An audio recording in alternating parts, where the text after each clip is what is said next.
예수는 나의 힘이요 내 친구 되시니 구주 예수 떠나가면 죄중에 빠지리 눈물이 앞을 가리고 내 맘에 근심 쌓일 때 위로하리 누구시뇨 주 예수 예수는 나의 힘이요 대신이 그 해를 간구하면 풍성이 받겠네 햇빛과 비를 주시니 수수할 곡식 많도다 기쁜 열매 주시니는 주 예수 예수는 나의 힘이요 그 대신이 그 명령을 순행하여 늘 충성하겠네 주야로 보호하시며 바른 길 가게 하시니 의지하고 따라가리 주 예수 예수는 나의 힘이요 내 기쁨 되니 이 세상을 떠나갈 때 곧 영생 얻으리 한없는 복을 주시고 영원한 기쁨 주시니 나의 생명 나의 기쁨 주 예수 찬송가 164장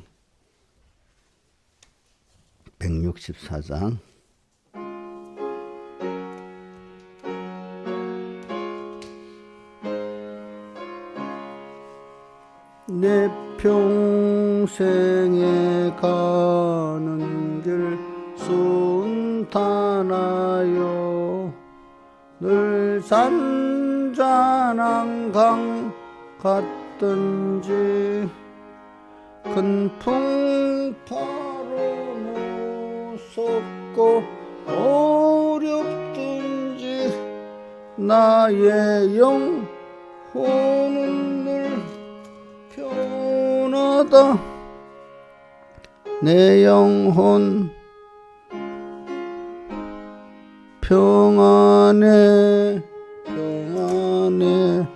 내 영혼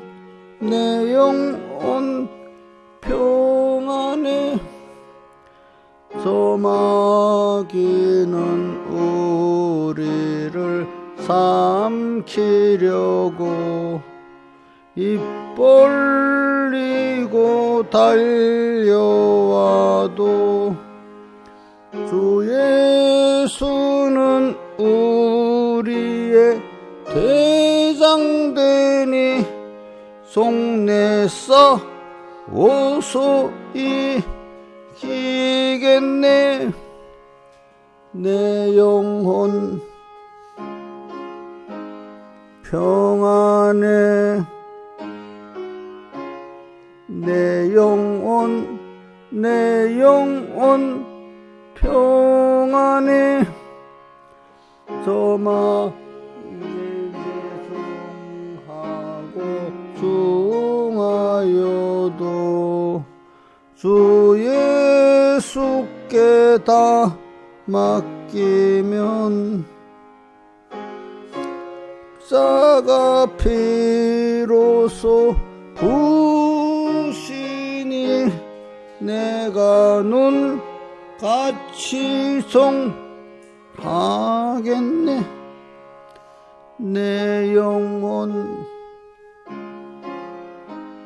평안해 내 영혼 평안해 저 공중에 구름이 일어나며 큰 나팔이 울려날 때 주 오셔서 내 심판에도 나의 영혼은 겁 없겠네 내 영혼 평안해 내 영혼 평안해 기도하겠습니다. 아버지 하나님 오늘도 주님 함께 해주셔서 주님 앞에 겸손하게 살게 해주시고 또 모든 사람 앞에 겸손하게 살게 하여 베풀어 주시옵소서. 이 모든 것 우리 주 예수 그리스도 이름으로 간절히 기도드리옵나이다. 아멘. 이 하나님의 말씀 히브리서 10장 22절 봉독하겠습니다. 우리가 마음의 뿌림을 받아 양심의 악을 깨닫고 몸을 맑은 물로 씻었으니 참 마음과 온전한 믿음으로 하나님께 나아가자. 세 단계로 나눠 외워봅시다. 우리가 마음의 뿌림을 받아 양심의 악을 깨닫고 그 다음에 몸을 맑은 물로 씻었으니 그 다음 참 마음과 온전한 믿음으로 하나님께 나아가자. 외워봅시다. 시작. 우리가 마음의 뿌림을 받아 그 다음 그 처음에 뭐죠? 예수님의 피입니다. 예수님의 피를 마음의 뿌림을 받아 양심의 악을 양심이라고 다 선한 거 아닙니다. 그렇죠? 양심의 악을 깨닫고 그 다음에 몸을 맑은 물로 씻었으니 참 마음과 온전한 믿음으로 하나님께 나아가자. 그 다음에 베드로전서 5장 2절 봉독하겠습니다. 너희 중에 있는 양무리를 치되 부득이 함으로 하지 말고 오직 하나님의 뜻으로 쫓아 자원함으로 하며 더러운 일을 위하여 하지 말고 오직 즐거운 뜻으로 하며 맡겨온 자들에게 주장하는 자세를 취하지 말고 오직 양무리의 본이 되라. 그리하면 목자장이 나타나실 때 시들지 아니하는 영광의 면류관을 얻으리라. 젊은 자들아 이와 같이 장로들에게 순복하고 다 서로 겸손으로 허리를 동이라. 하나님이 교만한 자를 대적하시되 겸손한 자들에겐 은혜를 주시느니라. 그러므로 하나님의 능하신 손 아래 겸손하라. 때가 되면 너희를 높이시리라. 너희 염려를 다 주께 맡겨버리라. 이는 저가 너희를 권고하심이니라. 근신하라. 깨어라. 너희 대적 마귀가 우는 사자같이 두루다니며 삼킬 자를 찾나니 너희는 믿음을 굳게 하여 저를 대적하라. 이는 세상에 너희 형제들도 동일한 고난을 당하는 줄 알미니라.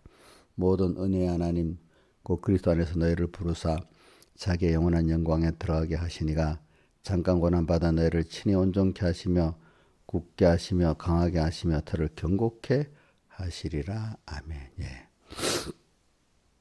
그래 내가 어저께 우리 두 본문을 가지고 두 가지 주제를 말씀했죠. 첫째는 베드로전서 5장의 말씀을 가지고 하나님께 겸손의 은혜를 구하자.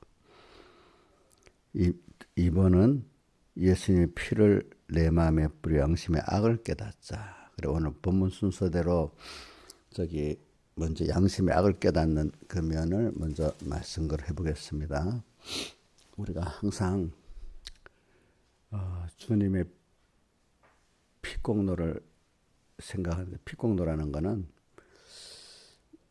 우리를 구속이라는 말, 구속, 우리를 구원해서 속했다. 구속이라는 뜻은 속해갖고 우리를 구원했다는 뜻입니다. 속했다는 것은 우리의 죄를 속했다는 겁니다. 죄를. 그래서 하나님이 우리 죄 때문에 하나님과 끊어졌잖아요. 사망. 그래서 인간은 사망의 고통이에요. 저는 어려서 부터 그걸 느꼈는데, 자세히 사람을 사는가 보면은 나이가 들어가면 맨날 인생의 자기 사망 안에서 빌리빌리 돌면서 반복되어 살면서 벗어나오지를 못하고, 그래 그런 줄 알고 그냥 고통을 습관적으로 겪으면서 살아가고 있어. 근데 이제 좀 어릴 때는 조금 뭔가 이렇게 봅니다. 제가 직접 고통을 안 당하지만 하나님 그때 눈을 뜨시니까 사람 사는 게 다 고통스럽게 보이는 거예요. 소망이 없는 거예요. 늘 그 당시에는 50만 돼도 늙어갖고 60 넘는 사람이 별로 없는데 보면 다 나중에 늙어서 죽는 날 기다리면서 소망이 없이 사는 사람이 대부분이고, 또 산다고 바둥바둥거려도 나중에 결국은 그지? 또 인생이 전도서를 보니까 새알에 새 것이 없이, 그지? 그런 생애를, 소망이 없는 생애를 반복하다가 그냥 왜 왔는지도 모르고, 왜 어디로 가는지도 모르고, 안 믿는 사람들한테, 믿는 사람들도 은혜를 받았으면서도 하나님을 알기는 알지만 구원의 그 근본을 또 모르고, 그지? 그냥 땅의 복음으로만 살다가 죽어가는 거야. 그래서 어떻게 남을 벗어 나를 깨닫는 거잖아요. 인생이 다 불쌍. 나이가 들어가면 그것도 이제 오래되니까 굴레바퀴 속에 다른 쳇바퀴 돌듯 살다 그냥 가버리는 거야. 이제 그 의미도 또 모르고. 이제 우리 노인들 보세요. 비참한 늙은이들 보면 아무 생각도 없이 그저 굴레바퀴, 살아온 그 굴레바퀴, 다른 쳇바퀴 돌듯 살다 그냥 가잖아. 새롭게 뭐가 없잖아요. 그죠? 우리는 예수를 믿는 우리도 날마다 새로워져 가지고 또 새로운 깨달음을 가지고 새로운 소망을 가면서, 내가 가졌던 소망이 아니라 하나님이 우리 소망이 큰 것을 또 한번 새롭게 깨닫고, 서로 깨닫게 하면 날마다 새로워지고 소망도 새로워지고 이러는데, 그지? 하나님 안 믿는 사람은 다 그렇지, 믿는 사람들도 대부분 그렇게 살다가 가는 거야. 참 인생을 성공하는 사람 얼마가 없어. 근데 그거는 이래 자세히 그 후에 보니까 하나님이 기본권 위에 특별한 거절권의 은혜를 주는 사람들이 그 길을 가는 거야. 보니까 그거를 출애굽기를 보면서도 다수의 사람들이, 그지, 악을 행하다가 멸망받고 소수의 사람들만 구원에 이르는, 건설권에 이르는 걸 보면서, 그래, 내 어릴 때 초심을 잃지 말자고 살았어요. 지금까지. 그래서 그때부터 이건 하나님이 특별히 은혜를 주셨는데 특별한 은혜를 계속 하나님께 구하지 않고는 안 되겠구나, 그런 생각을 많이 했어요. 그때부터. 물론 어릴 때는 체험이 없으니까 자기도 모르게 내가 그렇게 하겠다 했는데 점점 하나님의 은혜가 아니면 안 되겠다고 해서 그저 하나님께 사모하면서 겸손히 구하는 것밖에 인생에 할 길이 없더라고요. 그래서 지금도 그게 하나님이 기뻐하는 거예요. 우리도 어떤 후배나 자녀들이 겸손히, 그죠, 자기 할 힘이 없으니까 겸손히 사모하면서 구하면 그거로 다지 않아요. 그죠? 뭐 더 이상 요구하지 않잖아요. 오늘도 하나님도 우리가 그렇게 원하는 거예요. 우리 하나님의 구원을 사모하면서 오늘 겸손히, 그지, 그 앞에 이렇게 하루하루 살 때 하나님이 그런 은혜를 주시는 거예요, 여러분들. 그래서 저도 어려서 주님께 대한 소망과 사모하고 지금 주님께 대한 소망과 사모는 또 많이 자라서 다릅니다. 하나님의 일도 전에는 내가 막 열심히 하고 하나님 도와달라고 했는데 점점 하나님이 하신 걸 따라서 내가 그 순종되는 일로 하니까 자연히 내가 했다는 게 없고 그죠? 분명히 하나님이 하셨구나. 내가 그게 참여해서 써준 것만에 너무 감사하다는 사람은 자꾸 바뀐단 말입니다. 저도. 그래서 제가 우리 목회자들로서 후배들도 보면 많이 깨달았습니다. 아직까지 자기가 막 열심히 하고 막 하나님께 도와달라고 이렇게 뭐 대부분 해요. 어릴 때는 순서가. 그래서 양심의 악을 깨닫고 이제 그걸 말씀을 하기 위해서 그러니까 사람이 이제 예수님께서 우리를 피와 성령과 진리에 중생시키고 난다면 이제 하나님을 아는 사람이 됐어.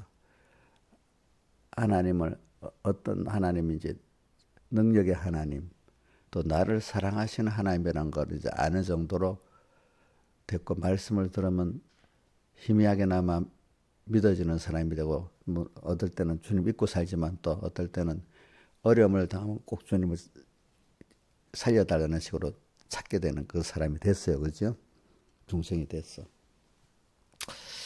그래서 이 사람을 자꾸 이제 키워가면은 양심도 점점 깨끗한 양심이 되고 중심도 깨끗한 중심이 되고 소망도 더 깨끗한 소망을 가지는 사람이 되고 의지도 주님만 바라보고 의지하고 복종하는 이런 사람을 자꾸 만들어서 나가죠. 이제 그래서 연단을 받아. 그래서 다윗도 보면 이렇게 했어. 시편 26편 2절에 보면 여호와여 나를 살피시고 시험해서 내 뜻과 내 마음을 단련하소서. 그러니까 우리는 하나님이 현실을 주시면서 나를 시험으로 단련을 하셔야 우리 마음과 뜻이 깨끗해지는 거예요. 그리고 선악을 분별할 줄 아는 거예요.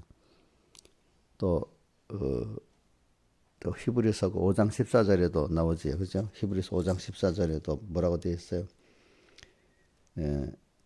지각을 사용함으로 연단을 받아갖고 선악을 분별하는 자. 그러니까 선과 악을 이게 하나님이 기뻐하시고 하나님이 싫어하시는 걸 사람이 잘 구분하고 살지를 못해요. 근데 이것도 알려고 해도 잘 몰라 어떨 때는. 근데 이게 연단을 받아서만이 현실에서 하나님이 현실의 그 연단을 통과해서만 점점 하나님이 기뻐하시고 싫어하시는 걸 잘 구분하고 이렇게 사는 사람이 되지. 시험이 있어야 되지. 시험을 다른 말로 하면 성경에 연단이라고도 표현하고 단련, 욥기에는 단련이라고 돼 있지, 그렇지? 보통 때는 연단이라고 돼 있고 그걸 다른 말로 믿음의 시련이라고도 표현하고 그죠? 주기도문에도 꼭 시험은 있어야 된다고 했기 때문에 시험에 들지 말게 하옵시고 이렇게 있고 또 우리 야고보서 1장 대표적 2절에 너희가 여러 가지 시험을 만나거든 온전히 기쁘게 여기라. 이는 너희 믿음의 시련이 인내를 만들어낸 줄 알미라. 그러니까 한 번만 연단 받는 게 아니라 계속 연단을 받을 때, 그지? 인내로 연단을 받을 때 이는 온전하고 구비해서 조금 더 부족함이 없는 그 하나님의 성품과 지혜의 사람이 되기 때문에 이는 온전하고 그에 조금 더 부족함 없는 사람이 되게 하려 함이니라. 그다음 이런 거 여러분들이 여러 성구를 대니까 여러분들의 마음에 있는 거를 딱 기억하세요. 한 성구라도. 그다음 저는 특별히 빌라델비아 교회를 보면서 빌라델비아 교회에 대한 말씀 두 가지를 생각해요. 내가 지극히 적은 능력을 가져도 내 말을 지키면 내 이름을 배반치 아니하도다 하는 그 말씀하고 그다음 내가 나의 인내의 말씀을 지켰는즉 내가 너를 또한 지켜 시험의 때를 면하게 하리니 하는 인내의 말씀.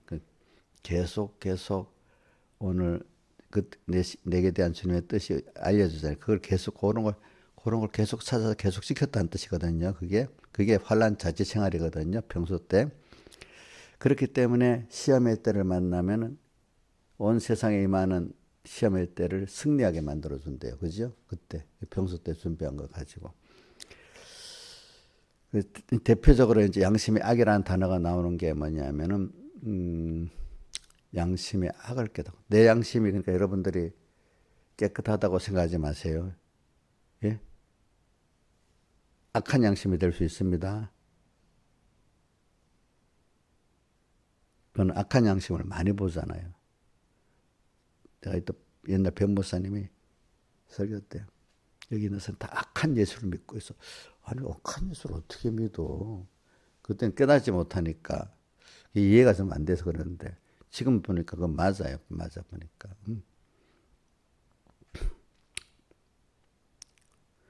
그래서 어저께 그 디모데 전서 4장 1절 이하로 읽었죠. 뭐라고 돼 있죠? 후일에 성령이 밝히 말씀하시기를 사람들이 믿음에서 떠나 미혹해 하는 영과 귀신의 가르침을 쫓으리라 이래 돼 있잖아요. 그래 받아가지고 양심이 화인을 맞아서 뭐요? 외식함으로 거짓말하는 자들이 되었다 이래 있잖아요. 그렇죠? 이게 벌써 화인을 맞았다는 게 뭐죠? 양심의 악이야. 근데 그게 어떻게 나타나? 외식으로 나타나. 신앙생활의 외식. 그죠? 또 거짓말. 거짓말이 뭐냐면은 나는 살지 않으면서 남만 살으라는 게 뭐죠? 거짓말하는 사람이 된 거야. 그치? 그래. 제가 왜 그래서 어저께 오후 예배 마칠 때 그런 얘기했죠. 그 시작이 양심의 악한 양심으로 예수 믿은 사람 대표적으로 시작이 누구죠? 뭐 가인이 이제 제사 물론 그 아담 해가 벌써 그렇게 됐지만 등명이 같은 하나님을 섬기는 제사를 드리는데도 하나 기뻐하지 않는 제사를 드리는 게 그 양심이 악해졌기 때문에 그런 거야. 알겠죠? 예배를 드리다고 다 하나님 받는 예배가 아니잖아요. 그죠? 안 받는 예배는 그게 악한 예배야. 가인의 제사라. 그죠? 저도 어떨 때 가인의 제사를 드릴 때가 있겠죠. 그죠? 내가 이게 무서운 거겠죠. 무섭겠죠. 그죠? 저는 이거 무서운 마음으로 좀 들으세요. 뭐라고요? 가인의 제사를 옥녀도 드려야 안 드려요? 웃어야 돼. 걱정해야 돼. 걱정해야 되겠지. 그죠? 김영민 목사님도 혹시 가인의 제사 드려본 적 있어요? 그럼 그 두려워해야 되잖아. 그죠? 두려워해야 되잖아. 근데 우리가 정식 예배 때도 그럴 때는 있는데 모든 생활이 알고 보면 우리는 하나님을 향해서 사는 예배 생활이거든요. 우리 전체가 다 예배 생활입니다. 따지면. 그럴 때마다 주님 잊어버리고 살면 다 그게 가인의 제사 생활을 하는 거예요. 예.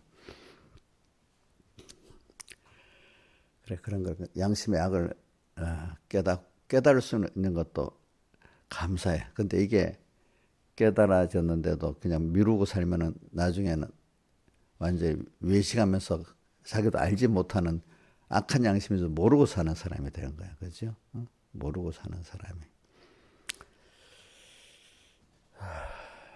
그래서 양심에 항상 우리는 오늘도 주님이 왜 세상에 오셨나?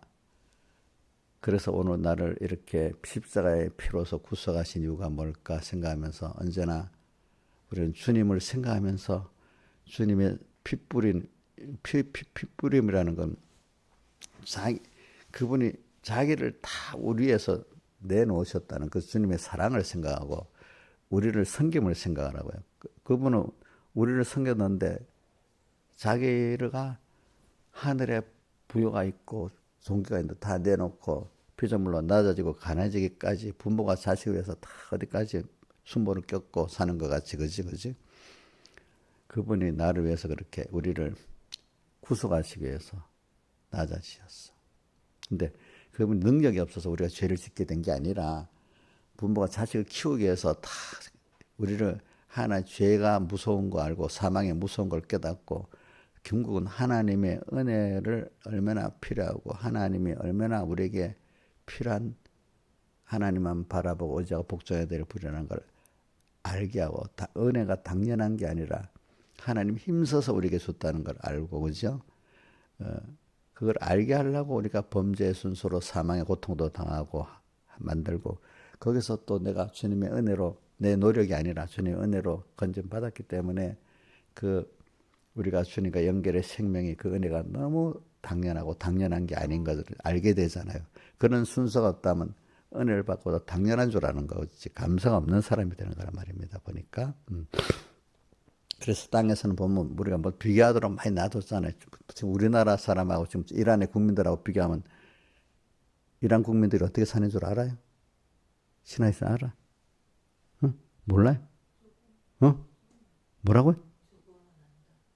어떻게 살아 그 사람? 자유가 없는 것만 그래? 물도 없어갖고 지금 그 이라는 테헤란 도시에서 수많은 사람들이 떠나고 해서 먹을 물까지 물은 이틀만 안 먹으면 사람이 죽잖아, 그렇지? 시설도 물도 없어 떠나고, 어? 안 그래도 대통령이 선포했대. 우리 수도로 옮겨야 된다고. 물이 없으면 모든 게 다 기본이잖아, 기본. 그래서 우리는 먹는 물은 있어도 화장실에 물이 들어간 물만 없어도 너무 불편해 느끼지. 그렇지 않아요? 씻는 물은 있어도 화장실에 물이 안 들어가면 너무 불편하겠지. 또 씻는 물까지는 또 없으면 또 그건 얼마나 또 고통스럽겠어.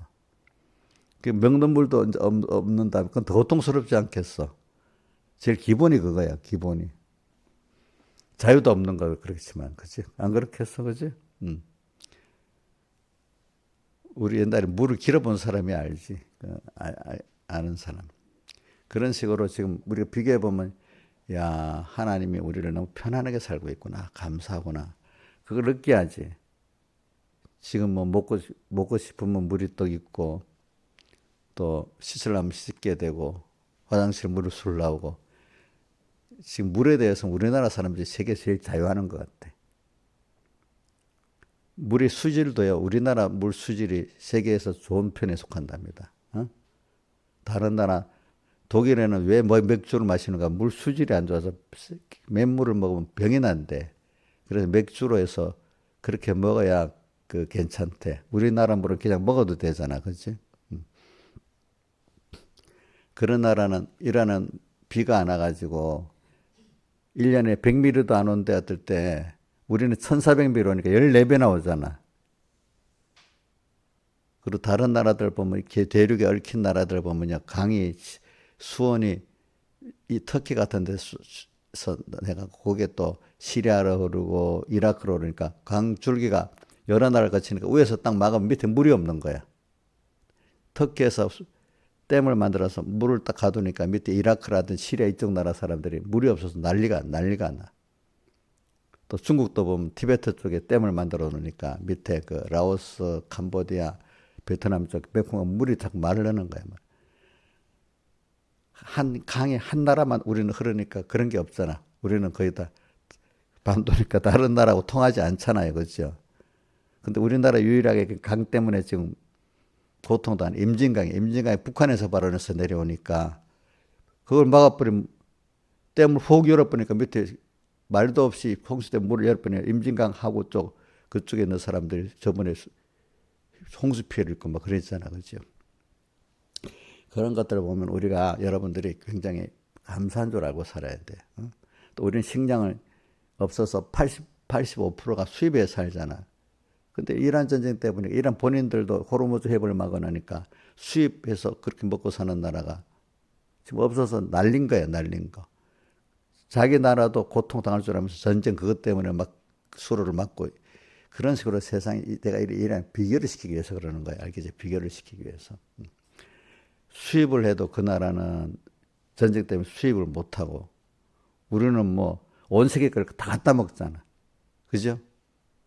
내가 옛날에 그 영화를 보니까 로마 황제가 다 앉아있으면 세계 그 당시 로마 제국 내에 있는 제일 좋은 것들을 싹 들고 돌아오면 그 중에서 선택해서 먹더라고 보니까 이 요리 이 사람이 들고 다니면은 요거 먹겠다면 그거는 내려주더라고. 근데 우리는 지금 로마 황제가 먹는 것보다 더 다양하게 먹을 수 있어. 온 세계 걸 다 먹으니까. 응?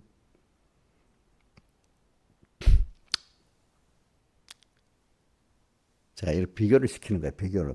근데 이게 비교를 해봐야 감사한 줄 알잖아요. 그죠? 비교. 근데 그게 공급이 끊어져 봐야 감사한 줄 알잖아요. 그렇지 않아요? 그죠? 그래, 우리는 그래서 하나님이 우리를 사망의 죄를 짓게 만들고 사망의 고통에 떨어뜨리게 만들고 거기서 허우적거리면서 아무리 인간이 내가 노력해도 안 되고 인간들이 단합해도 안 되고 하나님의 구원의 육적인 면에도 구원의 손길이 와야 되고 또 영적으로도 신령한 은혜를 줘야만 되는 게 그래서 하나님이 공급권을 딱 쥐고 있는 거예요. 알겠죠? 공급권을 쥐고 있습니다. 나는 돈이 있으니까 돈 그것도 물자 공급이 안 되면 돈이 아무 소용이 없어.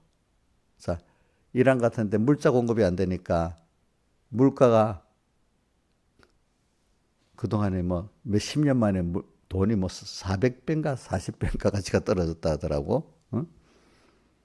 당장에 또 안 되니 금방 또 뭐 배나 오르고 그러잖아요. 그죠? 그러니까 이란의 그 테헤란 중심의 상인들이 문 닫고 장사 안 하고 데모하는 거는 어저께 500원 팔았는데 오늘은 물가가 올라서 1,000원이 돼버렸어. 그럼 팔수록 손해잖아. 그럼 문을 닫는 게 낫잖아요. 그죠? 그래 돼버리니까 그래 돼서. 이게 남의 나라 일이라도 한번 그런 걸 생각하고 우리가 살아봐야 돼요. 알겠죠? 예? 우리나라 사람들은 지금 너무 평안히 살고 있는 거야. 알겠죠? 너무 평안하게 살고 있는 거야. 그래서 이제 과거 그래도 우리 할아버지 세대 살았던 사람들이 얼마나 힘들게 살았겠어. 전쟁 통해, 그지? 어렵게. 우리는 그래도 그거 듣고 사는 조금 느낌이 있는데, 지금 우리 자녀 세대는 전혀 그 감각을 모르고 살잖아. 그죠? 자, 이런 거는 좀 하면서 자꾸 비교를 해보자는 겁니다. 그래서 제일 중요한 건 우리가 하나님과 끊어져서 사망의 고통을 당해보는 게 우리가 죄를 지었고 고통당할 때도 있고 어떨 때는 하나님이 우리를 징계하는 거 있어. 징계. 우리는 그러니까 성경의 표현을 우리는 사망의 고통을 당하는 거 아니고 사실은 징계를 받는 거라 했습니다. 징계. 예. 사망의 고통은 죄값은 그거는 인간이 치를 수가 없는 거예요. 알겠죠? 그래서 사망의 고통에 치는 게 불택자들이 영원히 지옥불에 던져지는 게 그게 사망의 고통이거든요. 근데 우리가 땅에서 사망의 고통을 하나님 끊어지는 고통을 더하는 게 징계야 우리에게. 우리는 죄값이 아니고 뭐라고요? 징계. 부모가 자식의 죄값으로 이렇게 하면 이거 완전히 죽어야 되잖아. 근데 사랑하기 때문에 살 만큼 어려움을 주는 거잖아요. 그죠? 그죠? 우리 김영미 사님이 뭐 제가 맨날 죽지 않아 하는데 사실은 죽어야 되는데 김영미만큼은 살 만큼 해가지고 어려움을 주는 거야. 다시 일어날 수 있을 정도로 그지? 안 그렇겠어? 제가 맨날 우리 김영미하고 수은이하고 외우게 하는 게 있지.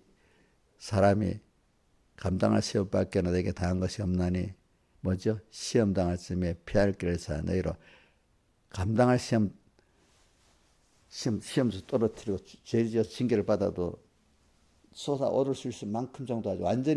완전히 일어나지 못할 정도로 팍 다 깨뜨리지는 않는다 이거야. 무슨 뜻인지 알겠죠? 김영미를 안 죽인단 말입니다. 그죠? 일어나 병을 줘도 어떨 때는 완전 회복 못할 병을 주는 게 아니라 일어날 수 있을 만큼 준다 이거야. 그죠? 그러니까 그래서 감당할 시험밖에 너에게 당한 것이 없나니 시험 당할 쯤에 하나님은 미쁘사 우리를 미쁘게 그래도 미워한다는 뜻이 아니라 우리를 예쁘게 여기시가지고 긍휼히 여기시가지고 이 말입니다. 미쁘사 감당하지 못할 시험 당을 허락지 아니하시고 시험 당할 쯤에 준비를 시켜가지고 피할 길을 내사 그죠? 너희로 감당하게 하시느니라 이렇게 되어 있습니다. 그래. 그래서 우리가 오늘도 우리는 그러니까 우리가 어떤 죄값이라고 표현할 때도 물론 있는데 그걸 우리는 더 깊이 엄밀히 따지고 들어가면 죄값이 아니고 뭐죠? 징계야. 죄값은 교리적으로 누가 다 예수님이 다 받아가지고 십자가에 못 박아서 그 대신 형벌 받고 해서 다 없어졌어. 알겠죠? 대신 형벌 받음으로 죄값은 내가 치른 게 아니고 누가 치렀다고요? 그 교리적으로 누가? 예수님이 십자가에서 치렀습니다. 무한한 그 값을 우리는 죗값을 치르지 않습니다. 누가 치렀다고요? 예수님이 내 죗값을 치러서 너무 감사하잖아. 그 고난을 다 받았으니까. 우리는 하나님이 죗값이 아니라 징계로서 너 이거 주니까 끊어지기 고통스럽지 알겠지 하면서 우리에게는 우리가 감당할 만큼의 그 어려움을 줘서 그걸 깨닫게 하시는 거예요. 징계. 자, 징계하고 죗값은 같아야 달라요. 징계는 사랑하는 부모가 하기 때문에 그 계시록의 라우디가 교회에도 사랑하는 자를 책망하여 징계하노니, 그죠? 히브리서 12장에도 뭐라고 돼 있죠? 징계가 없으면 사생자고 참 아들이 아니라고, 그치? 이렇게 나와 있잖아요. 김명희 지사님 징계 받는 거 받아보니까 그것이 그러니까 사랑으로 징계가 오는 거지. 사랑이 없으면 징계가 안 오고 그 죗값을 온다면 완전히 망하는 거잖아요. 그렇죠? 또 징계라는 게 그걸 통해서 우리가 더 복받을 사람으로 회개에 깨우쳐 주시는 거잖아요. 그러니까 제가 지금 교리적으로 지금 말하면 우리는 죗값으로 받는 게 아니라 뭐래요? 죗값은 누가 받았다고요? 주님이 받았고 우리는 사랑의 징계를 받아서 깨우쳐 주려고 그러는 겁니다. 왜? 사망의 고통에 비슷한 어떤 어려움을 줘가지고 거기서 자, 내가 좀 은혜, 이게 이리 좋은 거다. 그럼 다시 그 은혜를 받게 되는 거예요. 그죠? 다시 그 은혜를 받아서 이제 뭐 하는 사람, 감사하는 사람. 같은 은혜를 받아도 전에는 아무것도 모르고 당연한 줄 알았는데 이제는 그 은혜가 하나님의 큰 은혜다는 걸 알고 받으면 너무 감사하겠죠. 또 기쁘겠잖아요. 이렇게 받도록 하려고 그러는 겁니다. 여러분들에게. 그래서 양심의 악을 깨닫고 이거 오늘 주로 해야 되는데 그래 우리는 양심의 악이라는 거는 신앙 양심 내 생각이 옳다고 생각하면 돼. 우리는 자꾸 예수님의 피를 생각하면은 히브리서에도 다른 데도 많이 있지만 그 오늘 본문에 그 19절 10장 22절에 했는데 10장 19절에 보면은 그러므로 형제 우리가 예수의 피를 힘입어 성소에 들어갈 담력을 얻었나니 예수의 피를 힘입어 피를 힘입었다. 그러면 피를 그냥 이렇게 해도 잘 사람이 모르더라고. 그래서 어디지? 고린도전서 그 6장 끝에 보면은 고린도전서 6장 해보세요. 너희는 너희 것이 아니라 주님의 피로 값주고 산 것이 되어 있으니까 너희 몸으로 하나님께 영광을 돌려라. 고린도전서 6장 끝에 절. 자, 시작. 읽어봅시다. 너희 몸은 너희가 하나님께로 받은 바 너희 가운데 계신 성령의 전인 줄 알지 못하느냐. 너희는 너희 것이 아니라 이래. 우리는 우리 게 아니고 누구 거라고요? 예수의 피로 값주고 산 것이 되었으니까 그래서 너희 몸으로 하나님께 영광을 돌리라. 이래. 오늘 우리는 주님의 흘리신 피를 구속받았다고 생각합니다. 구속 뭐죠? 주님이 자기 몸을 다 들여서 우리를 구원해 줬다는 뜻이고 대속은 주님이 자기 속죄제물로 자기를 다 들여가지고 우리를 대신해서 형벌 받았다는 뜻입니다. 그러니까 우리는 우리가 예수의 피를 항상 마음에 뿌린다는 것은 주님의 피를 나 위해서 흘리신 피 구속을 생각하는 겁니다. 그러니까 나는 내 것 아니고 주님 거기 때문에 우리 또 그러면서 뭐라고 돼? 우리는 하나님의 성전이잖아. 내 주인은 성전의 주인은 하나님이잖아요. 그죠? 우리 주인은 하나님입니다. 그러니까 나를 위해서 사는 게 아닙니다. 누구를 위해서 살아야 돼요? 주를 위해서. 주님은 나 위해서 다 십자가 형벌을 받고 고난을 받고 그죠? 의까지 주시려고 죽기까지 다 순종해서 우리에게 의를 주시고 죽기까지 화목제물에 대해서 우리에게 주님과 하나님과 화목하게 만들었잖아요. 그러니까 그걸 자꾸 예수님의 피 뿌림을 생각하면은 그 누가복음 10장 10절에 그 사람 같이 나는 무익한 종이요 뭐요? 다만 하야 할 것을 너무나 많은 은혜로 나를 이렇게 창조주 하나님이 자기를 다 줘서 나를 구속하니까 피조물이 나는 거기에 비해서 아무것도 아닌 거야. 그죠? 아무것도 아닌 거야. 아무리 다 해도 뭐야? 다 충성해도 뭐가? 무익한 종이야. 생명을 들여도. 또 내가 이렇게 주님 앞에 충성하게 되는 건 당연히 해야 될 걸 한 것이고 써주니까 더 감사하다고 생각해야 되는 거예요. 거기에. 그래서 우리가 마음의 뿌림을 받아 양심의 악을 깨닫고 이래 되면 자꾸 양심의 악이 알아져.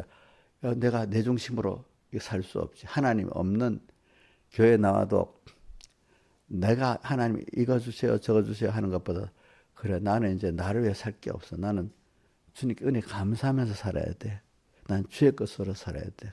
그러니까 하면서 내 중심으로 막 이거 주세요 저거 주세요 이거 안 주니까 원망하고 저거 하고 이런 게 없어. 또 바리새인 같이 좀 더 고급스럽게 더 사이비하게 하는 거는 하나님의 지식을 알고 신앙 행위를 알으면서 이것 갖고 하나님께 감사하고 하나님께 제물로 섬김으로 사는 게 아니라 나를 높이기 위해서 하나님을 이용하고 그 신앙의 행위를 이용하면서 그걸 통해서 자기를 나타내려고 하는 거야. 자, 이러니까 이게 악한 신앙생활 아니겠어요? 맞아요? 물론 어릴 때는 그 하나님 용납해 주십니다. 하나님을 겨우 하나님이 능력의 하나님이고 나를 사랑하는 하나님을 알게 하려고 막 힘들 때 주님께 찾아와서 그럼 하나님이 그거를 들어주셔요. 하나님을 알게 하려고. 우리 어릴 때는 아이들이 그래도 예쁘게 보잖아요. 근데 그 머리가 커서 그러면 예쁘게 봐요? 밉상이 되겠어요? 밉상이 되겠죠. 그죠? 우리 김영희만 그러면 더 하나님 큰 매를 맞겠죠? 애기같이. 우리도 하나님이 자라게 하는 순수가 있는 거예요. 우리가 항상 어릴 때 생각해서 그렇게 하면 하나님이 언제부터는 처음엔 받아주다가 언제부터는 싫어하십니다. 그 대표적으로 제가 요한복음 6장 많이 말하잖아요. 오병이어의 떡까지 줬는데 다음에는 올 때 떡을 안 줬잖아. 그지? 근데 그 다음에 더 신령한 말씀을 주니까 이 사람이 못 받아갖고 갚버렸잖아. 이런 인간은 꼭 자라가는 순서가 있는 거예요. 그 양심에 이제 점점 양심이 깨끗해지도록 만들어 주시는 거예요. 알겠죠? 그러니까 여러분들은 지금 하나님 살려주세요 하는 정도만 갖고는 안 돼. 왜? 내가 힘드니까 하나님 이렇게 해주세요. 하나님 나 살려주세요. 요 정도 갖고는 안 돼 이제는. 어느 정도 양심이 깨끗해지면 내는 주님 피로 값주고 산 주의 것이야. 나는 그래서 내가 구원받은 이 구원이 너무 큰 구원을 받았으니까 나는 지금도 주의 것으로 주님의 영광을 위해서 살아야 될 나라는 걸 알고 내가 내 중심으로 힘들어서 이것저것 구하는 게 아니라 날마다 주를 섬기며 갈수록 주를 사랑해. 그게 159장 찬송이지, 그지? 예수가 내게 계시니 시험에 하도 겁없네. 오늘 찬송가도에 보니까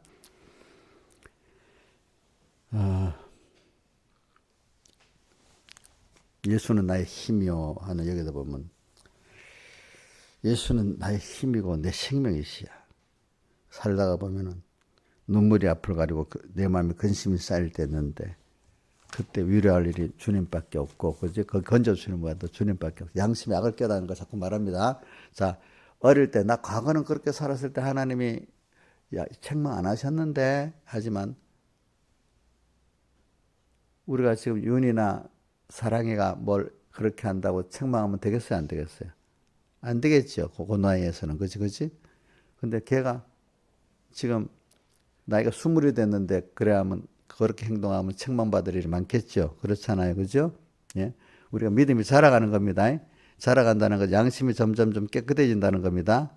중심이 점점 좀 깨끗해진다는 겁니다. 바라보고 의지하는 것도 더 깨끗해진다는 겁니다. 여러분들 이게 자라가는 겁니다.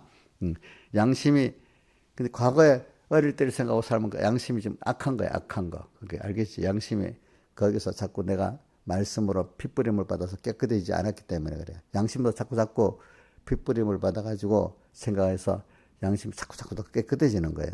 그러니까 지금은 그 뭐고 우리 로마서의 그 1장 21절에 하나님을 알되 하나님을 감사치도 아니하고 영원하게도 아니하는 사람. 하나님이 내게 필요한 것도 은혜도 베풀어 주시고 내게 사랑하는 주님도 알지만은 하나님 당신에게 감사하고 영화롭게는 아니하려 그래 아직까지. 그게 아직 어린 신앙이야. 근데 어느 정도 돼갖고도 그게 안 되면 그게 악한 양심이야. 그게 알겠죠? 자 뭐라고요? 하나님을 알기는 알아서 하나님께 어디 구하기도 하고 뭐도 하는데 이제 많이 자라서 알만할 때도 계속 감사도 없고 영화롭게도 아니하면 그 양심은 무슨 양심이죠? 예? 예? 예? 악한 양심. 그러니까 그 디모데 전서 4장 1절에 후일에 성령이 밝히면 하시기를 미혹해 하는 귀신의 가르침을 쫓으리라 하였으니 그게 뭐죠? 가르치는데 야 맨날 어릴 때 그 믿음을 가지고 또 이렇게 해라. 이게 그 교훈이 장성해서 이제 그동안 예수님도 떡과 오병의 떡의 기적들 벌을 말씀을 베풀어 줬는데 그 다음에 왔을 때는 떡을 안 주고 말씀을 줬잖아요. 그죠? 자, 그러면 주님이 이제 양심을 더 깨끗게 하려고 했는데 안 받았잖아요. 그럼 그때는 그 사람이 오병의 떡을 줄 때는 그 정도에 맞춰서 줬지만은 그 다음에 왔을 때는 더 키우기 위해서 떡을 안 주고 말씀만 줬잖아요. 그때 그걸 안 받았기 때문에 양심의 악을 그 사람이 깨달은 거예요. 못 깨달은 겁니까? 못 깨달은 거잖아요. 그렇죠? 그러니까 우리는 자 오늘의 신앙 양심하고 만약에 우리 10년 전에 김명미의 신앙 양심하고 지금하고 똑같으면 되겠습니까? 더 깨끗해져야 되겠습니까? 그 10년 전에 그때가 더 그때는 그랬는데 왜 이래 이러면 안 자라는 거잖아요. 안 자라는 거잖아요. 그죠? 그죠? 안 자라는 거지. 자, 나는 항상 신앙 양심은 깨끗해. 이럴 수가 있어요. 신앙 양심은 더러워질 수도 있고 깨끗해질 수도 있다는 거예요. 예? 더러워지고 깨끗해질 수도 있는 거예요. 알겠죠? 죽는 날까지 점점점 양심의 악을 자꾸 내 양심은 깨끗하다 이렇게 생각하지 마시라고요. 알겠죠? 그게 자꾸 주님의 피를 생각하면서 자꾸 오늘도 또 깨끗해지고 더 깨끗해져서 이렇게 사는 거예요. 알겠지? 응?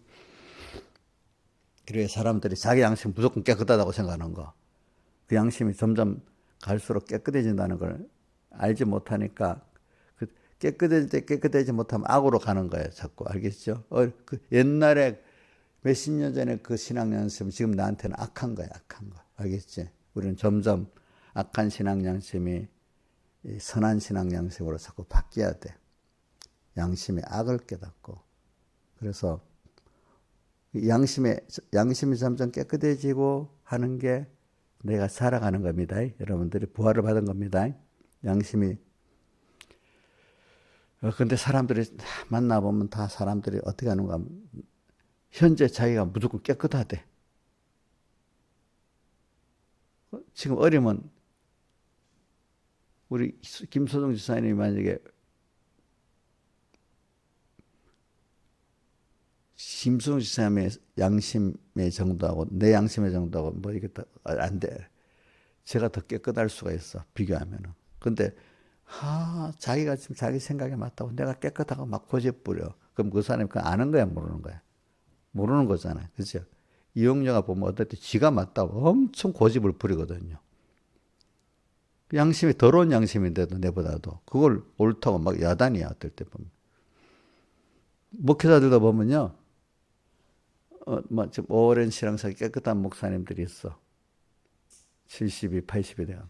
그런데 40대 목회자 지가 오르다고 막 공격을 해. 그 지 양심이 더러운데 지가 제일 깨끗하다고 양심의 악을 모르고 있는 거야, 아직까지. 그치? 그치? 여러분들 목사님하고 저하고 할 때 좀 조심합시다. 제가 물론 저도 사람이니까 더러워질 때가 있습니다. 그러나 전체적으로 보면은 신하지산이 깨끗하게 해서 제가 깨끗하게 했어. 부분적으로 어떨 때 제가 또 악할 수도 있어. 어떤 순간에 어두워지면, 그지? 그러나 전체적으로 보면 제가 더 깨끗하게 했죠, 양심이. 그러면 웬만하면 그래도 목사님을 따라가는 게 낫겠지. 100% 따라오면 안 되겠지만은, 그렇지, 그지? 그래서 우리는 오늘 양심의 악을 깨닫는 걸 주로 지금 얘기하고 있습니다. 겸손에 대한 거는. 이게 굉장히 중요한 겁니다. 이게 안 돼갖고 전부 다 예수님을 십자가에 못 박는 사람이 되고, 가인이 같은 사람이 되고, 막 이렇게 되는 겁니다, 여러분들. 나중에 샤오랑 같은 또 사람이 되고, 이렇게 되는 겁니다, 여러분들. 그리고 또 하나는 오늘 주제를 또 바꿔가지고, 여러분들이 우리 누가복음에 마태복음 13장에 보면 그 씨 뿌리는 부에 그 장에 들어가면은 또 겨자 천국은 하면서 겨자씨 하나 같으니 그게 31절에 있지, 그치? 13장 31절에 31절 떼어줘 보세요. 마태복음 13장 4 겨자씨.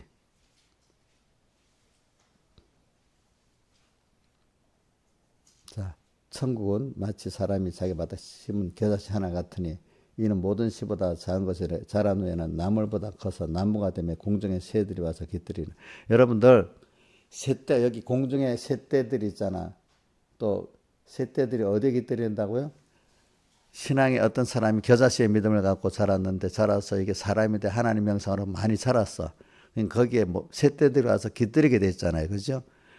그럼 새떼 같은 인생이 있고 겨자 나무같이 믿음이 자란 인생이 있잖아요. 그럼 김영미 사님은 새떼 같은 인생이 되고 싶어요.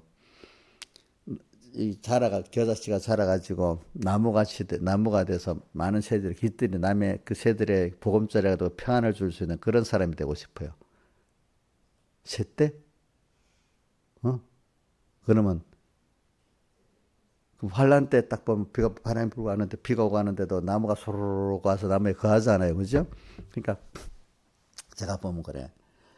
내가 뭐 어디에 가보면 어떤 교육자가 뭐 어떤 어려운 일들이 있고 또 평소 때 보면 막 어려운 일들 사람들은 놀래가지고 이거 어떡하지?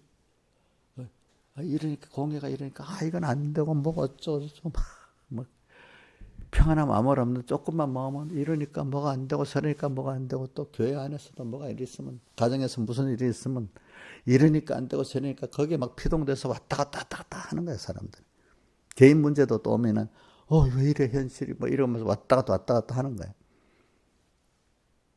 근데 이제 겨자씨가 자라서 나무같이 되는 사람, 모든 현실은 하나님이 나한테 맞추면 나를 이렇게 양심의 악을 깨닫고 하나님의 사람으로 나를 키워가는 모든 순서지 현실은 다. 여기서 하나님의 뜻이 뭐지? 날 뭘 줄라나지? 이런 사람은 요동을 하겠어요? 요동이 별로 없겠어요. 찬송가 그래서 잔잔한 강 같든지 쿵쿵파는 무속 어렵든지 반복적으로 온다 했잖아요. 근데 내 영혼은 마음은 어떻게 돼? 평안하다 했잖아요. 그죠? 평안하다고.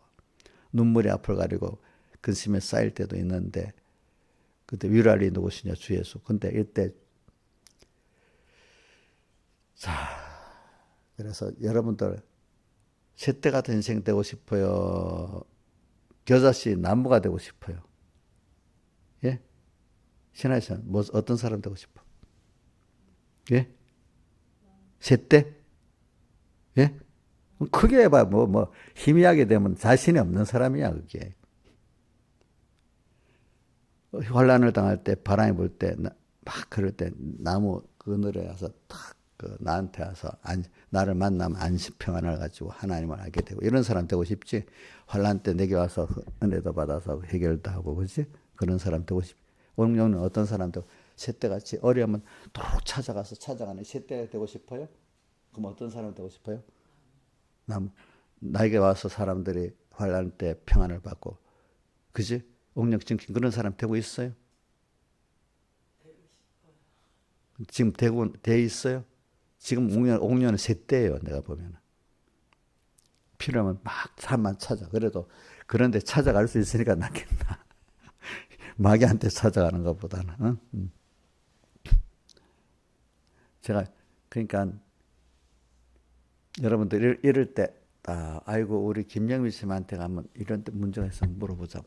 그분 가서 상담하고 마음이 평안해지고 내 힘들었던 것들이 다 평안해지고 그래 하나님의 은혜를 알게 되고 하나님께 은혜를 받는 사람으로 자꾸 바뀌니까 그분만 찾아가면 하나님 은혜로 평안해지고 또 그렇게 살아니까 하나님의 역사가 다 있게 되고 그런 사람이 돼야 안 되겠어?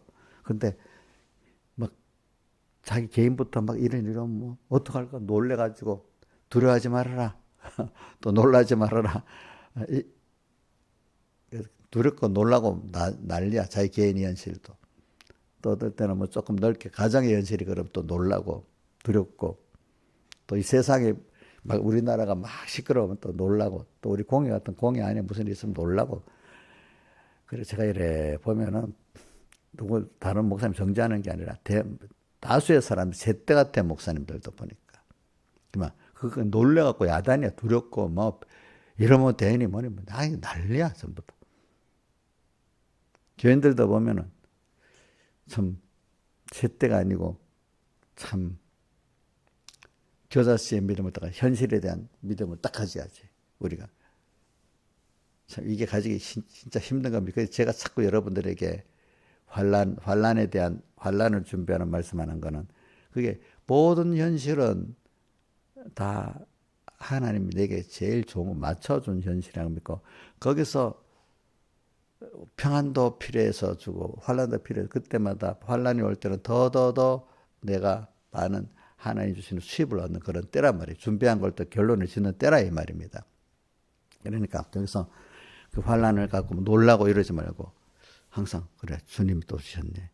모든 현실을 다 그렇게 생각하고 내가 흔들리지 않고 거기서 하나님 주시는 일을 충분히 받고 환란 때 잔잔한 강 같든지 큰 분바람 무섭고 어렵든지 내 영혼은 평안하다.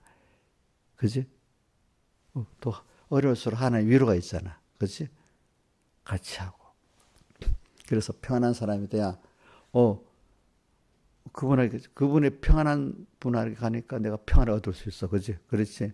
그러니까 제가 어떤 일을 만나면 교인도 이런다. 믿음이 어려운 사람은 목사님이 자기 어려워서 뭐 죽겠다 하는데도 만나면 평안하게 이러고 저러고 하셔야 하면 감사해야 되는데 목사님이 자기 일을 같이 안 하니까 웃기나 하고 같이 울지도 않고 건심도 안 해주고 자기 같이 울고 놀라고 이래야 되는데 자기 일이 아니니까 그런데 그 맞아요 그거? 목사님 일이 아니니까 내가 같이 울어도 주지 않고 뭐 이러고 있대. 그거 같이 걱정해주고. 그럼 그 목사님 잘못된 거야 바로 된 거야? 옥녀 씨 같이 울어도 주고 근심도 해야 되는데 그래야 돼요? 동정은 하지만 그 사람을 겨자씨 나무의 믿음으로 이끌어 줄 수 있도록 그 깨우쳐주고 이렇게 해야 되지 않겠어요? 그죠? 그죠? 그죠? 그러니까 어릴 때 제가 많이 당했어. 목사님은 자기 일이 아니니까 저런다고 이런 말도 많이 들어봤어.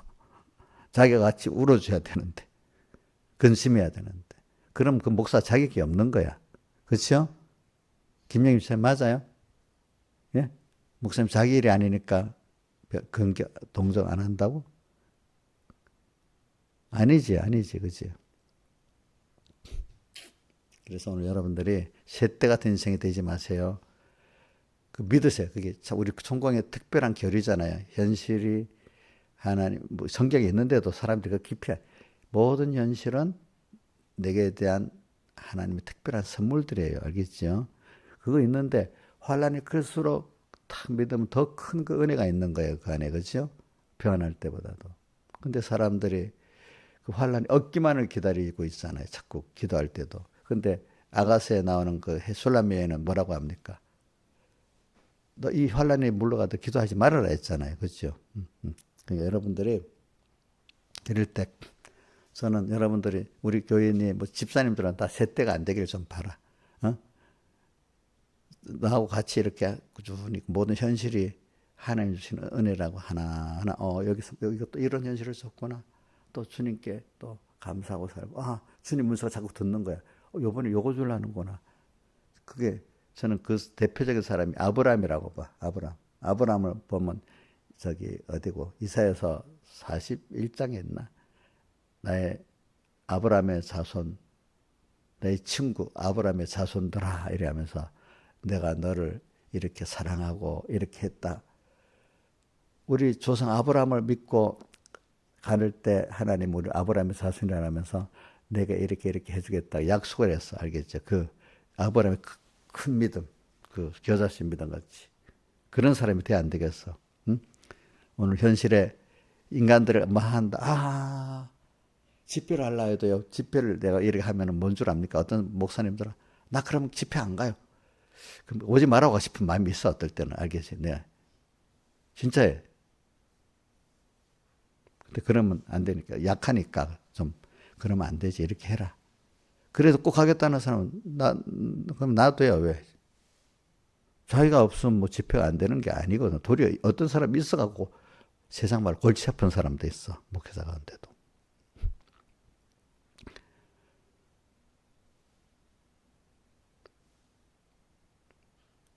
그걸 멀어서 그 셋대가 움직이는 기지가 옳은 줄 아는 거야. 자, 보니까 그런 거 있어도 좀 별 문제 없이 이렇게 가야 되는데 말이지. 자, 오늘 두 가지 했습니다. 양심의 악과 그다 하나는 셋대냐, 겨자씨의 나무냐, 그치? 자, 기도하겠습니다.